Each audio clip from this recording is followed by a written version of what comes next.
ang pangalan niya ng totoo. Love it. Pero scientific nila yan.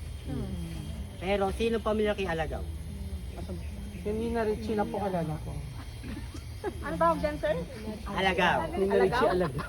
Oo. Alagaw din yan sa Si Alagaw 3 po, yung isa po siyang may resident blood. Nakakatulong po ito sa gamot sa ubo.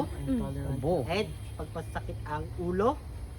Makunat yan eh. Kilala ko lang yung dahon. Paano yan niluluto? Like, Tsaa. Ginagawa rin po siyang tsaa. Tsaa. At higit sa lahat po, itong puno na ito kasi ay yung pinakadahon niya po ay ginagamit ito sa ating pagluluto. Hindi rin po pwede. Okay. Hindi Ano pa sa pagluluto? Katulad po pagluluto ng bupis. Ilalagay yan? Ginuto Sa bopis? Gutom na Sarap ng Yung bopis. mga yung malalanta daw po ay tinatanggal nila ito. Sila po ang nakakatanggal. Parang oregano pala yan. Sarap ng bopis, as maanghang, no? Kaluya. With matching Sa ko. mga naglilitsyon, sa mga naglilitsyon, sa Batangas. Pachinillo. Para Congrats, yung Sir Jess. amoy, yung pinaka-aroma niya ay lumabas at yung pinaka-lansa po ng baboy ay mawala. So pagkain ng mga lechon nila, matanggal yung mga ubo na. Oh, so nabebenta yung kanyang dahon. Yes po.